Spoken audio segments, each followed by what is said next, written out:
My name is David Sears, and I am here with Mr. Charlie Appleyard in the comfort of his cottage. Thank you. It is now January 6th, 2011. My first question to you, Mr. Appleyard, is where were you December 7th, 1941 on the attack of Pearl Harbor? We're on the Taconic State Parkway. About half what we lived in Yonkers then. I was born and grew up in Yonkers. And we were going to visit my aunt in Poughkeepsie. And we were about halfway to Poughkeepsie. And we had the car radio on. They interrupted whatever was on. Announced Pearl Harbor. My father wasn't with us. My mother and my grandmother, my aunt. And she pulled over to the side. It was just this 4-lane highway with no median in between. Turned right around. All she wanted to do was get home. That was the thought of going home. We were 10. That was that. My father, strangely enough, had gone to the Polo Grounds in New York City to watch the Giants play professional football game. And he was with the carpet company, and the man that was with him that day was in Yonkers, and he was from Honolulu. So of course they didn't know what was going on, but once in a while there'd be an announcement over the PA system and so on. And somebody dawned on them that one of these calls were for military men, colonels maybe, whatever. And of course then they found out what had happened. And the man, my father, Jack York, he got, of course, awfully upset. He said, I gotta get to a phone, I gotta do this and that. And my father said, well, come home to Yonkers, come home to our home, and use the phone there. Well, I don't remember, it took him hours and hours and hours trying to get a phone call through. And he found out his family was fine. But you can imagine how he felt. Definitely. Yeah. I digress, go ahead. What initially got you into the service? What got me into it? I was Yes. drafted. You were drafted? Yeah. Okay. Yeah. You were drafted kind of late, because, what were your dates of service? Just to I clarify. went in early 1945. My birthday was January 30th. Okay. And not too long after that, I went in. And I got out. It was almost 2 years, January of 1946. So by that, by that time, everything was pretty much over and done with. I was fortunate in that respect. Because it was a very popular war, as opposed to some of the ones we've had since. Everybody wanted to do something. So being drafted late, you were part of the war effort at home as well. Oh, before, yeah. Did you have any friends that immediately enlisted after Pearl Harbor in Yonkers? Yeah, but they were older than I was, of course. And that was the first thing. Went down and enlisted. Actually, what is your date of birth? I'm sorry, but what is your date of birth? Oh, January 30th, 1927. You are currently the right age of 84, almost 83. The end of this month. happy birthday. Thank you. What is your highest rank achieved in the service? Corporal. And it's in the Army, correct? Yeah. What position did you hold? I ended up in the military police as an MP. I had thoughts, I said, gee, I had thought at one time, what if my grandkids say, what did you do in the big war? And I'll say, I fought American soldiers. But it never, fortunately, it never came to that. Most of the guys were pretty good. You run into problems, but it was just something that happened. I wasn't trained to be an MP. I digress back to the war effort at home. Did you take part in gathering scrap metal and certain activities such as that? Oh, yeah. Can you describe any specific things that you did? Well, you mentioned going around the neighborhoods and collecting whatever you get hold of. And had paper drives, you know, and they bundle up the newspaper. I was a junior air raid warden for that, and you had practice. Of course, nothing ever really happened, but you had air raid drills, and you'd go around and make sure that no light was showing. There wasn't much to it, really, fortunately, but that was just what you did. We didn't think that much about it. You know? How did rationing affect your home life? It wasn't terrible. It affected it, certainly. Everything was rationed. And I can remember my mother patronized an independent butcher. There aren't any independent butchers anymore, I don't think. Well, maybe Lewis in Hudson Falls and Sorrentine House, come to think of it. But anyway, he was very good. She had been a customer for a long time. So you'd more apt to get a better piece of meat for the same points as nothing else. It wasn't terrible. We didn't starve. I think, well, they even rationed shoes. You know, they rationed clothing. Everything was rationed. And it was sort of humorous in a way to make sure that the most cloth was used in the best places. The OPA, which is the Office of Price Administration, said ladies' skirts. Girls wore skirts then. Yeah. The skirts could come to the knee. So everybody wore the same length skirt. You couldn't have cuffs on your pants. I don't think I guess you can get cuffs on pants these days, but back then you usually wore cuffs. No more cuffs. So everything was rationed. But it wasn't a hardship. So, there was also a black market, which we knew nothing about, but it existed in food, meat particularly. Back to your military service, where did you end up serving your term? Oh, well, went through basic training, and I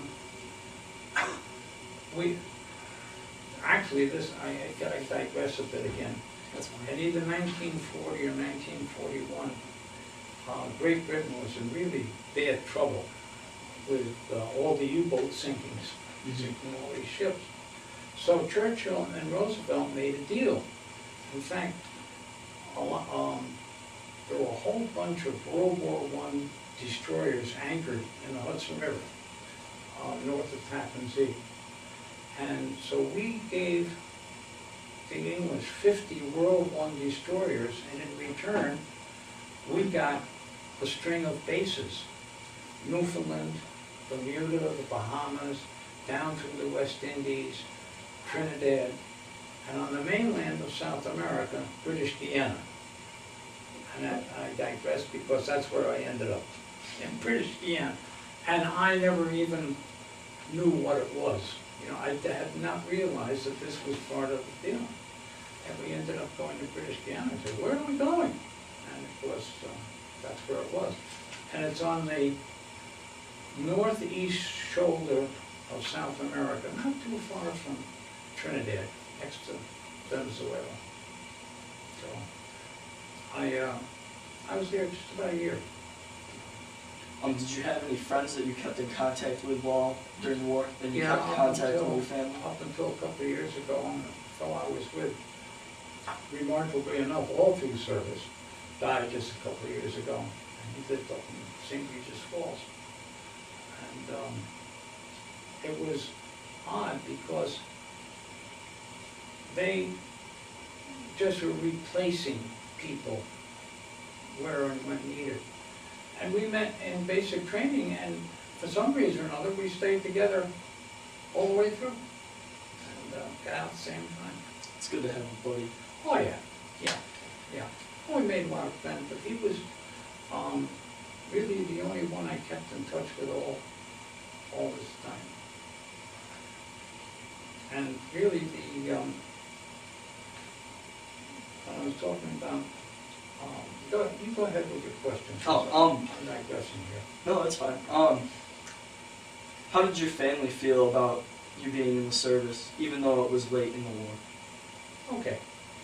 I graduated high school when I was 17, so I had 6 months to go. And I wanted to enlist, and of course you had to have your parents' permission to enlist, and they didn't want to do it. Mainly because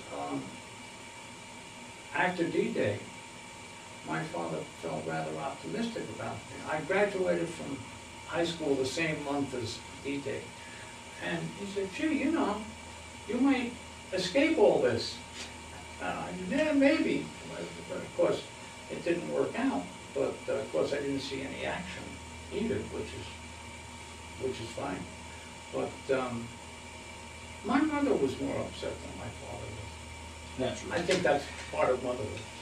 But no, everybody did something.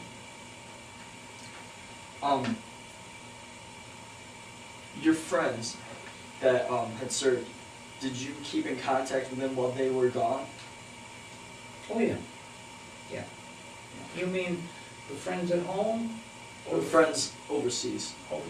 Yeah, just very few for a while, and then we got scattered in time. You know, we moved up here, and somebody else moved there, and as I say, the only one I really kept in touch with for a great length of time was Bernie Bailey from St. Regis Falls. There was, at that time, of course, the war was over, and we were just replacing people that had been sitting in South America for 4 years. At one time, it was an important spot early in the war, but it was mainly replacements, and we got scattered around pretty much.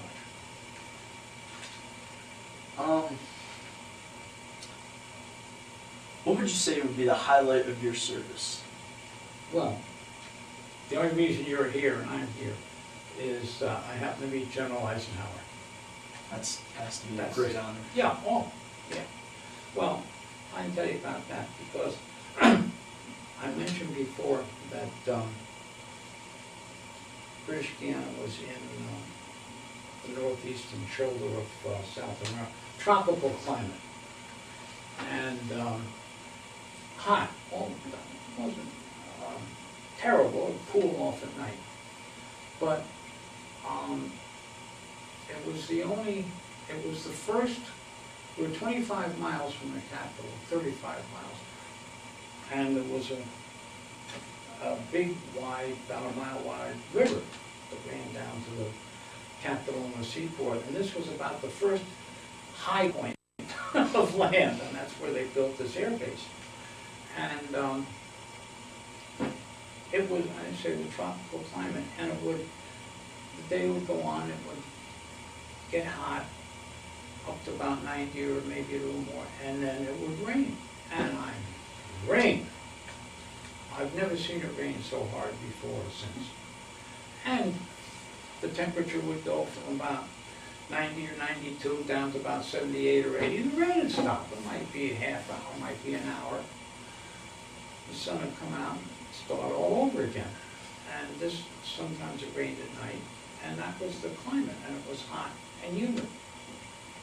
And of course the war was over, and Eisenhower was on his way back from Europe, and I think he was on his way to becoming Chief of Staff.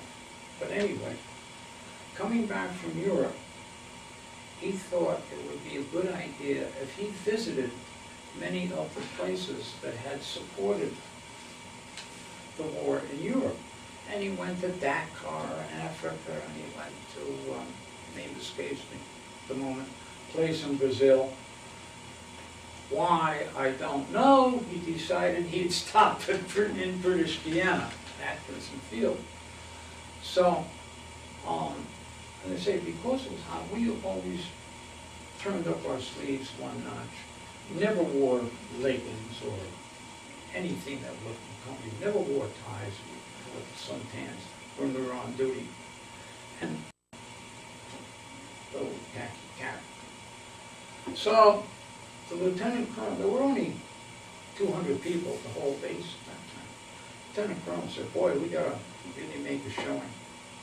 Not So like he here. oh, I think he wanted to make full colonel, I'm not sure, but he thought, boy.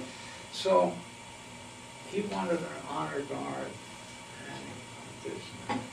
And Eisenhower was going to stay overnight in the colonel's cottage.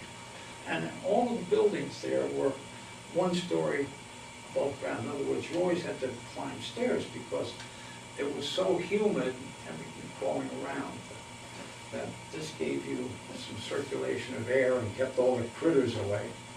And so we had an honor guard, and somebody in the warehouse found a bottle, or more than one bottle, a case of Griffin All White. Griffin All White used to be a very big seller, used on saddle shoes. Remember what saddle shoes were? Either brown and white, two-tone shoes with a rubber sole. Very, very popular back then. Anyway, you had to keep, especially the girls, had to keep the white, so you put on Griffin All White. As a matter of fact, it's about the same consistency as this stuff. Ink eradicated, it was white. So, gee, they got cartridge belts that hold, got those out. They got leggings that came up to here, canvas leggings, canvas cartridge belt, leather Sam Brown belts, from shoulder to shoulder, and held a pistol.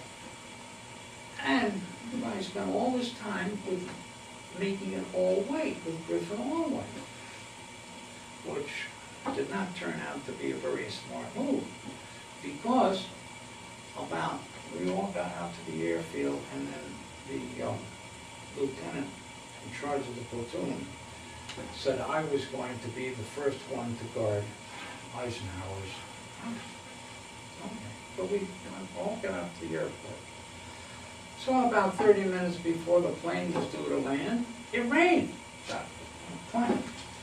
So we never wore raincoats, because the only raincoats were thick, heavy, it was like oilcloth. Jeez, it was terrible. And if you put one of those on, in 5 minutes you were wetter inside from sweat than you ever would be outside with rain. Anyway, so we weren't the greatest, sharpest looking outfit in the world, but we went through our paces. And he went over to inspect, and I went down to the cottage. And there was a road and a driveway. And what I was supposed to do, here I had a 45 caliber pistol, but I also had an M1 rifle. So I was supposed to patrol with the rifle on my shoulder, not slung, held, back and forth, past the driveway. And so he came, snapped to attention. Of course, he had a driver and a colonel, and they all went into the house. That was fine. So, walking back and forth. And you know what's going to happen. It's going to rain. And it rained. So there I am, back and forth, and soaking wet, of course. And the Griffin All White is running down the pants, down the shirt. But what are you going to do? So, along with his party was his naval attaché. Always had a Navy man with him. So, the rain stopped and he came out. Soldier? Yes, sir. I think he was a commander, I'm not sure. But anyway, he said, the general sends his compliments and says, wanted me to inform you that when it rains, it's not necessary to stand out here. You take shelter under the carport, because the car would drive right underneath the house, and get out and stay dry. I said, oh, okay, fine. Thank you very much. I went back, and later on, it rained again. So I went down, stood under the carport. A little messier than before, but I'm standing there. Our colonel came along, to his respect. Well, he wanted to know what the hell I'm doing standing under there. I'm supposed to be out up road east, going back and forth. So I very nicely explained to him what had happened. He says, you're not in the damn Navy, you're in the blankety blank Army. You get back out there. So back I went. And a little while later, he came out and he apologized to me. Because apparently in the conversation, you know, and yes, I had really been informed that I didn't have to stand out there in the rain. So I said, thank you very much. So a little while went by, and rain, and I'm in the carport, and they were going up to the mess hall or officers club for dinner. Okay. So, because it was a driver, and the men came down, and General Eisenhower comes down the stairs. Boy, I don't look very good, but I'm going to be at attention no matter what. And he says, good evening, Corporal. I think, oh my God, there isn't another corporal within 100 yards of this place. He's talking to me. And I was very much impressed. I said, yes, sir. He said, at ease. So he wanted to know my name, where I was from. I was from Yonkers. Yes, he knew where that was. Was I going to stay in service? I said, no, sir, I didn't intend to. I had, after I got out of high school, I had started college, and I intended to go back to college. He said, fine, where were you going? I said, Columbia. He said, very good. And he said, well, whatever. He said, the best of luck to you. And the car he got wet, blah, blah, blah. And in the car he goes. I thought, that's very nice. I didn't get court-martialed or censored or anything, and off he goes. So, about another 45 minutes or an hour went by, and I was relieved when I came back. And another fellow in the platoon went up to replace me. He's back in about 45 minutes. And what happened? Well, Eisenhower got to the club and said, you know, the war's over.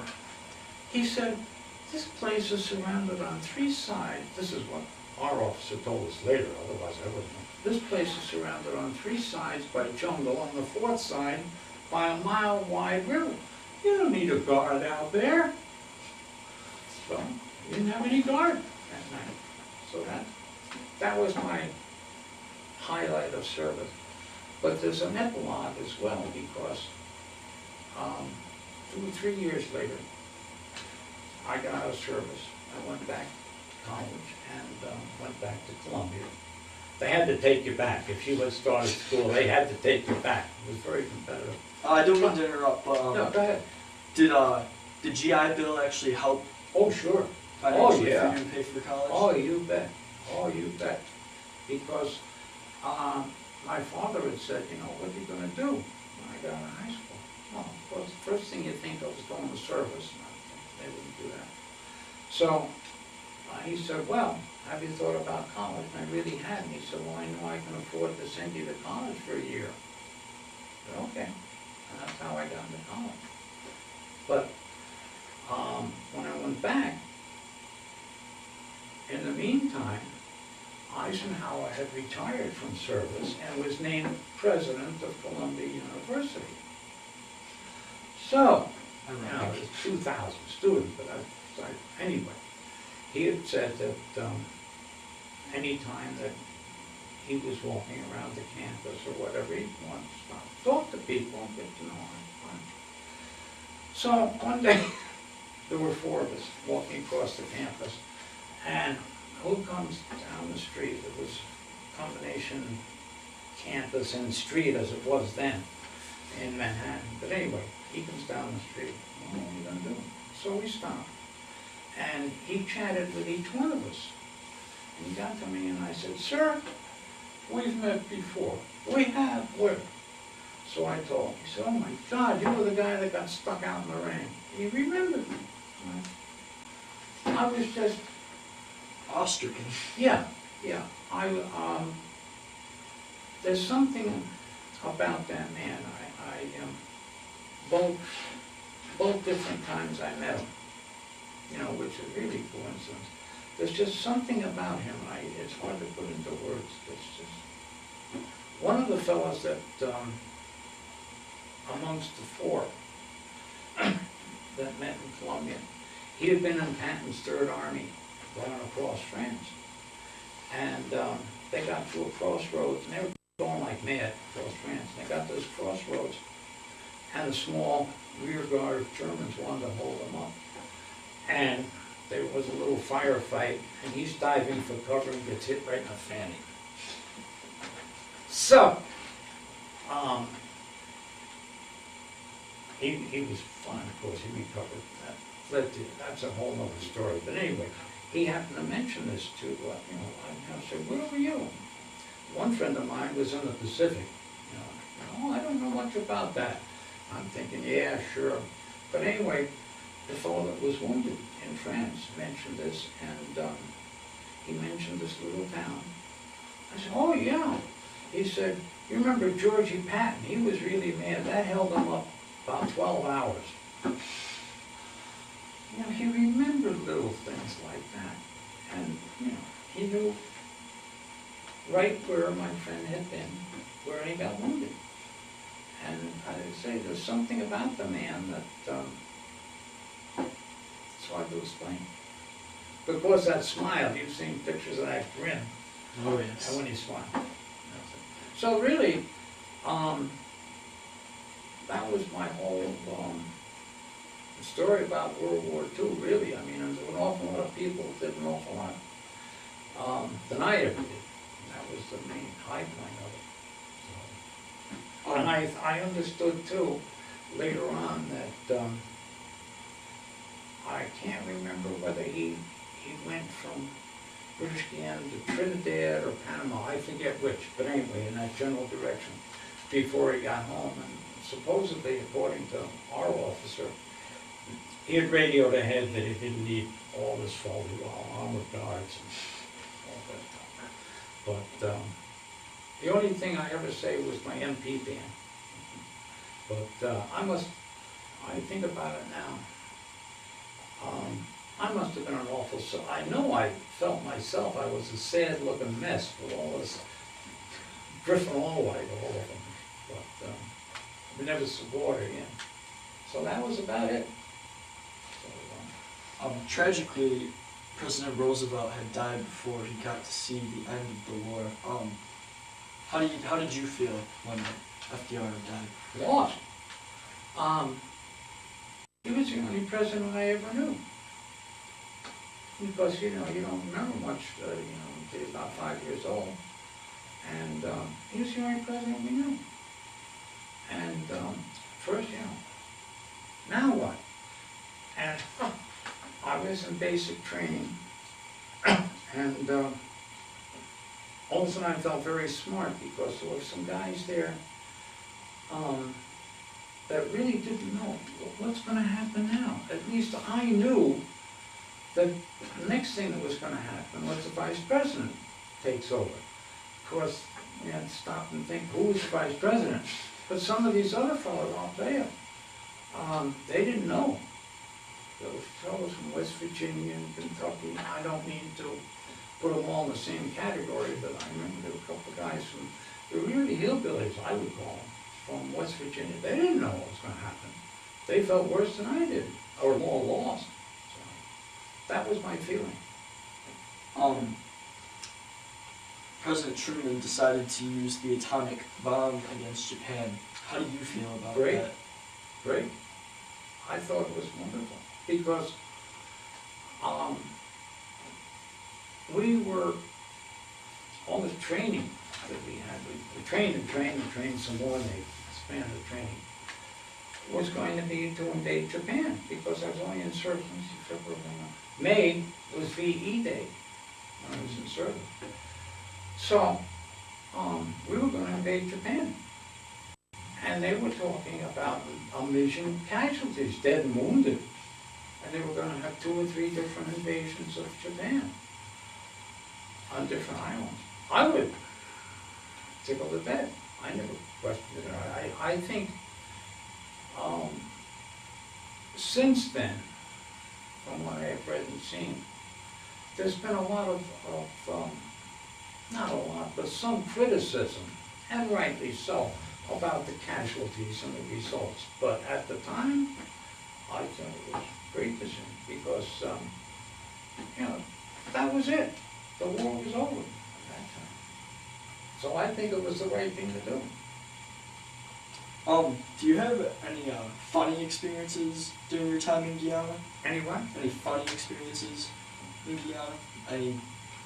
Any camaraderie? Any quote unquote hell raising with your buddies? Oh!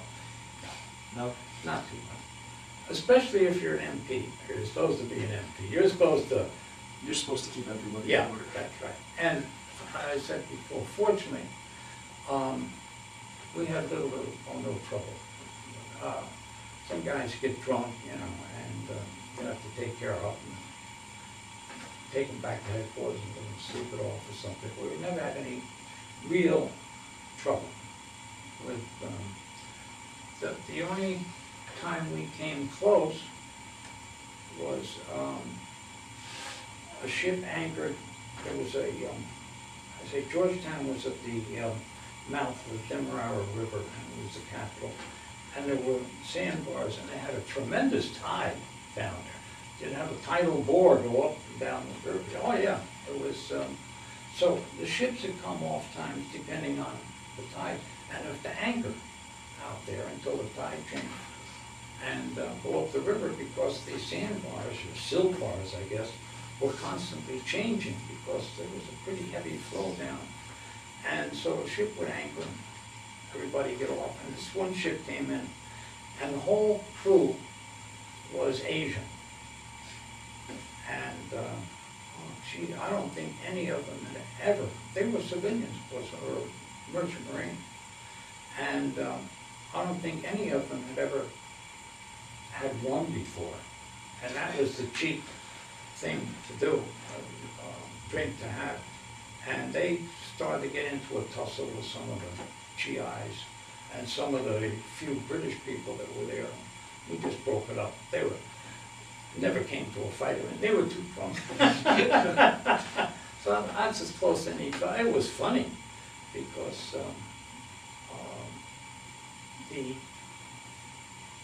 the price of a bottle of Coca-Cola down there used to be a nickel here. It was 12 cents in their money. So a rum Coke, shot of rum and Coke, was 18 cents. So the Coca-Cola was much more expensive than the rum, rather than the other way around. And they made most, if not all, of the rum for the British Navy. That's still a tradition in the British Navy that you get a serving of rum every day. And British Guiana at the time supplied nearly all of the dark, heavy stuff. Wow. You can, well, you can't go to the liquor store. No, you're not supposed to. But if you ever see Demerara rum, there's some around here near the it's a very, very dark, heavy, strong rum. And they made that there. So, but that was sort of a lighthearted experience. But we just didn't raise hell, so to speak. We didn't do that. You got into trouble if you did. Oh yeah. One guy did. One guy did. Do you find it hard watching any sort of documentary, movies, anything about the war? Yeah. Last year, HBO had a series of Pacific. Yes, actually, Mr. Roselle showed us that series in class. Yeah. There were parts that I didn't like. Great. It was kind of tough. And my neighbors up here in the big house went through most of that. Was with them. Actually, can I get his name for reference? Tom Jones. Do you think you would be able to, in the future, possibly be able to share his experiences, or? Maybe. He's yeah, I think he would because he's done it before. Oh, okay. With Mr. Roselle. Oh, You know, and he went to them, but, well, some of them were a little, some of the episodes were a little, tough. What? I never saw any of that stuff, you know, I never saw any combat. I was very, very fortunate, and it bothered my wife too, and so we didn't go through the whole series, but you did. we did not go through the entire series, but we did we saw the invasion of Peru and Oh, some Okinawa footage. yeah. Well, this fellow Tom is quite a guy, he'll talk about it, he's done a couple of things from the Roselle, I'm sure, because I know he did up here one day, and I think he did something with the students.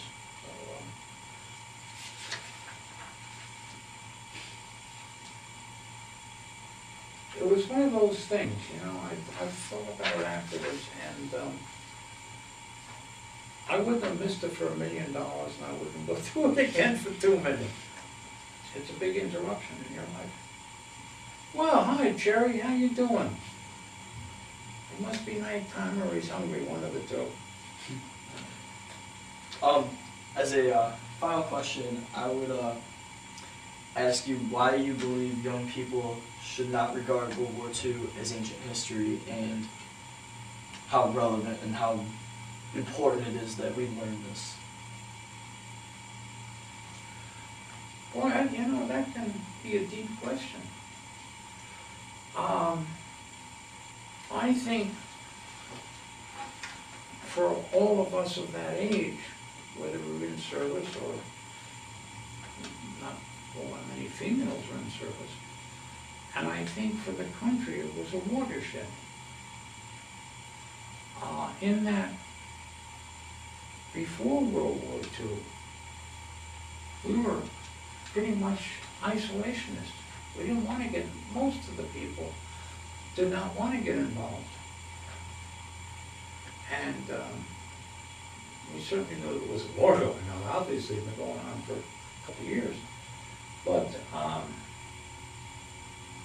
we had had a bad time in World War I. You know, we sent a whole gang of troops over to France and suffered a lot of casualties, and what for? You know, 20 years later, the same thing. But when after we were attacked, then it all changed. It all changed. Our country had been attacked, not unlike 9/11. We were attacked. And by golly, we all had to pitch in and do what we had to do. And of course then, we became a leader in the world. You know, no more isolation, we're being by ourselves. And it became obvious, especially after the atomic bomb, that we didn't have these big oceans to protect us. They weren't as much protection as they had been. And I think it affected the post-war period too, because you asked before about rationing. You know, the shortages, or everything was rationed, and then you had the big boom after the war, and back to peacetime production, and everybody won the house. You asked about the GI Bill, which was a lifesaver for many people. And that was another part, an awful lot of people got a good education, accomplished a lot of things that maybe they wouldn't have if they hadn't had the opportunity to go to college. And college was cheap. Was right after when I went back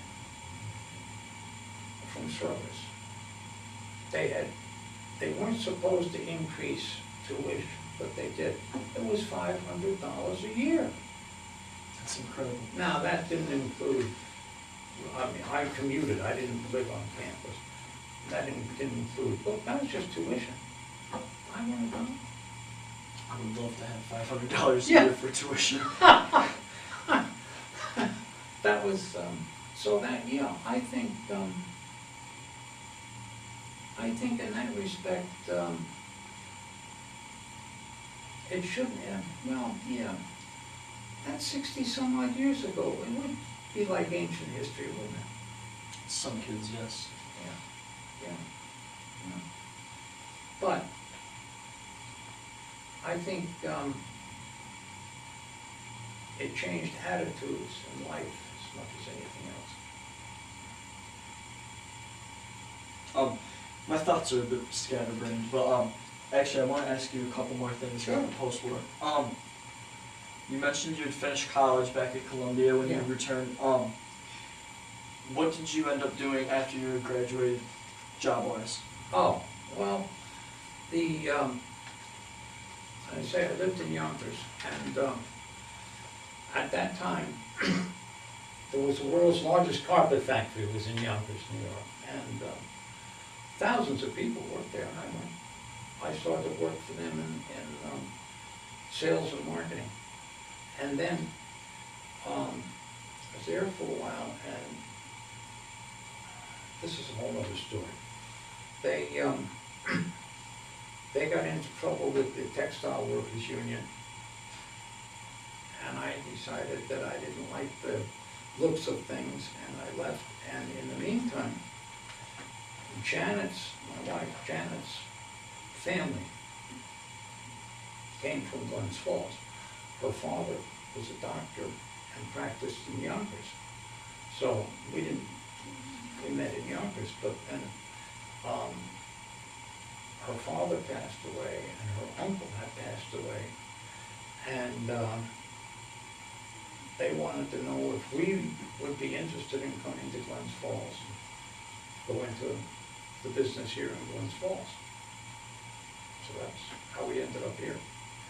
So I think college certainly helped you how to think. So what did you end up doing here in Glens Falls? I'm sorry? What did you end up doing here in Glens Falls? Well, we owned the company, really, a majority of the company. So I was president. JW Sawyer. Yeah. And Janet was the corporate secretary. That was not a full-time job, but anyway. And then we retired. Here we are. Have you attended any war reunions, anything of that nature? Do you belong to a veterans association? Like that? I'm sorry, I lost my thought there. I guess this will conclude our interview. Oh, all right. Okay.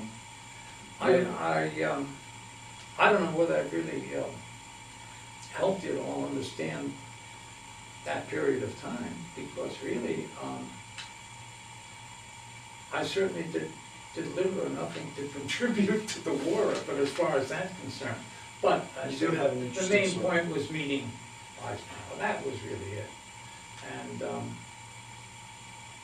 I have, at times, wanted to go back and see how they were doing down there. And now it's an independent country, and it's spelled Guiana, for whatever reason. And I'd probably be interesting, because undoubtedly there's been a few changes made. And at the time, it was a third world country, if not worse. A lot of poverty. It was a British colony. They had little or no representation of any kind. It was certainly different. But,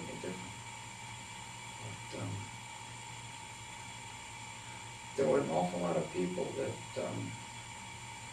did an awful lot during that time. So, but those were I think most of your questions hit the high points too, about Roosevelt and Truman and the A-bomb and all that. All right, this is the conclusion of our interview. I'm David Sears, sitting here with Charlie Appleyard, and this is it. Okay.